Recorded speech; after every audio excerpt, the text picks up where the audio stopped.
I think most people can pretty much agree that public speaking and sitting for an interview are probably the two biggest fears that most individuals tend to have, or at least the two things that they think that they're going to mess up. It is difficult. You're being put on the spot, everyone's looking at you, and your answers can change a lot of things.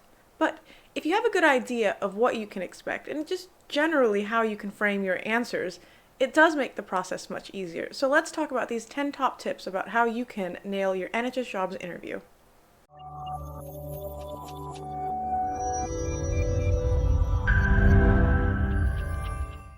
If this is the first time you're checking out our channel, welcome.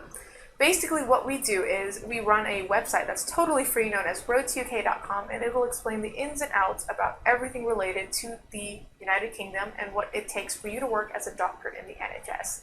So if you've not already, please stalk us on all of our social media. Find us on Facebook, find us on Twitter, Instagram, and of course, YouTube. Don't forget to subscribe. Hi guys, Breeze here, and let's talk about this. All right, let's think about it. So the NHS Jobs interview, it could be for anything. You could be interviewing for a training post, for a non-training post, for something in research, for something on the wards, for something that you're like really interested in, maybe something you're only moderately interested in, and it all makes a really big difference in how your interview plays out because that's the type of energy you're putting across. Now, I think a lot of times IMGs are really reluctant to practice their interviews because they're like, I got this. I know what I want to do, or I know how to do it. And that's true. But a lot of times at the same instance, when you think about it, many of us have never actually had to do a formal interview. This might be your very first real interview for your very first real job. So when you think about that, you want to go in prepared because you've already put in a lot of time and effort to get to this point. You've gotten yourself the interview. You don't want to just mess up here and this is where you fail or this is where you stumble. You want to really clinch it in the end. So let's talk about the 10 tips that I would recommend to all of you out there. Tip number 1, double check the date and time of your interview. It doesn't matter if your interview is online or in person. If you're late, you're late. That's a very bad foot to start off on.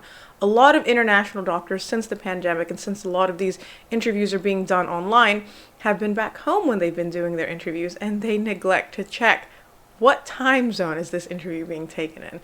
Have they sent you the invite as per British Standard Time or your own country standard time? So if you mess up there and you've completely missed the interview, it doesn't bode well for you. So please triple check, and if you're unclear, email them and confirm.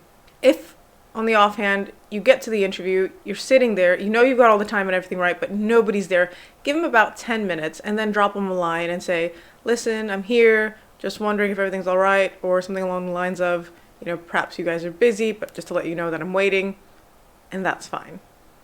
Tip number 2, your environment says a lot about you. If you are in a dark corner where it's not very well lit or there's some crazy stuff happening in the background, they're not going to be paying a lot of attention to you. They're going to be wondering what's happening behind you. So it's really important that you ensure that the environment that you're taking your interview in, it's a very quiet, clean environment that has no distractions. So ideally like just, a plain wall behind you and nothing around you that could be disturbing either your sound, your light, any of that kind of stuff, because you want them to see you for who you are. The other thing is, if possible, try and do this interview like on a laptop, not on your phone. The difficulty with people doing phone interviews is they don't get the angles right. So like your angle's like really awkward. You're like looking down awkwardly to the person and they're just like, what is happening? What angles are we actually getting here? They don't want like a full nostril shot of you. So you have to really think about that. So remember what angle you're actually looking at them at. I know it's difficult sometimes because you're like, do I look directly at the camera? Do I look around the camera? Do I look to the actual faces?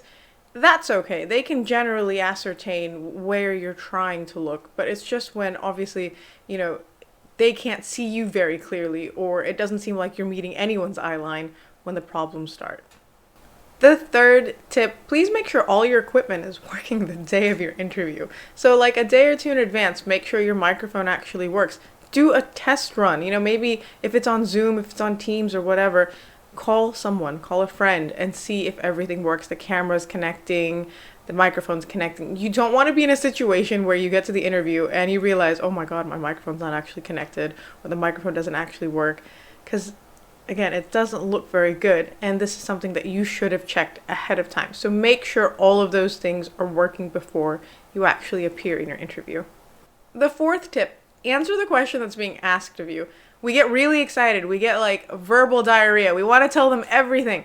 You don't need to tell them everything because they'll eventually ask you those things. Let them ask questions. So whatever they're asking, answer that question, pause, next question. You don't need to show them that you can say everything about yourself. That's not what's happening. No one's telling you to go up on stage and present your whole, background to them. They just want to know whatever question they've asked.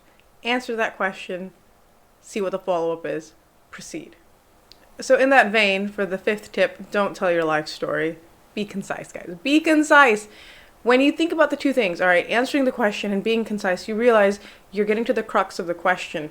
You don't need to tell them every little thing because that's not pertinent. Sometimes these interviewers, they only have 10 or 15 minutes to get the idea of who you are and whether or not they want to hire you. So you have to think in that context, how much information can you actually get across to them that they want to hear? That doesn't mean you start rattling off your life story that, when I was in second grade, I thought I wanted to really be a doctor in the United Kingdom. That's not pertinent. Answer what they're asking you because that's what they have, like a rubric. They have a general idea of what they're looking for. Let them ask those questions, answer those questions, and keep it short. Tip number 6, it's okay, if you don't hear what they're saying or you're unsure of what they've said, politely ask them to repeat themselves. If it's still very unclear, you can even ask them to type it in the chat box. It could be that the connection's not as good or you're having difficulty discerning the accent. Totally understandable. Just, of course, be polite, ask them to repeat. You don't want to accidentally put yourself in a situation where you've responded to a question that they haven't actually asked you because you've misunderstood what's being asked. The 7th tip, be aware of your nonverbal communication. So what I mean by that is when they're asking you a question, what are you doing? What's happening? Are you looking around and just kind of wondering what's happening on your ceiling for a while? Are you looking down at your hands? Are you distracted by something that's not here in the moment in the interview? On top of that, a lot of us get crazy facial expressions. So they might be asking us questions or we may be answering our questions and suddenly we have like this look of consternation, like the world is ending and we look terrified and we're trying to talk or they're trying to ask us something and we just look like that's it, we're done. Another thing is your hands. I am a very verbal hand speaker, so I totally get why it can be difficult for you to know what to do with your hands, a la, Talladega Nights. But if you don't know what to do with your hands, sit on them. It's okay. You don't have to use your hands a lot. If you feel like you're going to be someone who's going to use their hands a lot, just maybe use your hands outside of the frame so that they don't see you gesturing wildly, but you're still able to communicate what you need to communicate and it doesn't look like you're doing like a puppet show. Tip number 8, talk up your strengths. What we hear a lot of international doctors say is the wrong type of strengths. They start talking about the strengths of the infrastructure rather than their own strengths. So what I mean by that is, people will be like, oh yeah, I worked in this really prestigious hospital and I used to pull this much money and I could do all these things because we had all the latest technology. Yeah, but what did you actually do? What were your contributions to that? What were you doing? Talk about, if you want to talk about the hospital, you can say it was a tertiary hospital or you had a wide catchment area or it was a major trauma center or you saw these types of cases because of whatever was the locality. That stuff's relevant. And then you can start weaving in what your contributions were. But just kind of, talking about your hospital or your working environment like it's a Wikipedia article, that doesn't really do you any favors because that doesn't actually talk about your strengths. You're not selling them a hospital. You're trying to sell yourself to them. The 9th tip, always be positive and end on a positive note. Try and stay away from the negative things. Yeah, at some point in your interview, you're going to say something that is your shortcoming or they will note something that is something that you're not good at or is a weakness. But you have to find a way to spin it positively. So a common mistake a lot of international doctors will make is they'll talk about themselves. They'll say, I've got 13 years of experience working in a tertiary hospital, which is a major trauma center where I've had the opportunity to do all of these things, yada, yada, yada. And then they end it with, but I haven't done any audits or quality improvement projects. Why do you need to say that? Don't mention that. If they find that out, they find that out. They've already looked at your job, application. They know what you have and haven't done. End it on something positive. Talk about the good things. You don't need to point out your flaws. Why are you pointing out your flaws? Like, literally. Be the person that they want to hire. So be the best version of yourself. If at some point they do point out, like, I noticed you haven't done any audits or quality improvement projects, yeah, you can say, you know what, you're right, I haven't had the opportunity to, but I'm really eager to do them when I can. Or it's something that I have an interest in pursuing, I just haven't had the chance to do it up until now. See how that's much more positive? So, as much as possible, whenever you're planning out your answers, think about ending it positively. Think about ending it in a good way. Think about showing your commitment and passion and ambition to do more. Because, yeah, fine, you haven't done everything perfectly, that's all right. They're not looking for someone who meets every single thing in the essential and desirable criteria. That person is not a human, in my opinion. So there's going to be some things about you that you haven't done. That's okay. You have some weaknesses, things that you need to overcome, things that you need to work on. That's great. That's stuff that you want to be able to do in this role, and let them know that. And the last tip, know what questions you want to ask them. At the very end of your interview, they're going to say, do you have any questions for us? The biggest mistake you can say is no. You should always have questions ready for them. And I don't mean questions like, yeah, how much y'all going to pay me? Or how much annual leave do I get?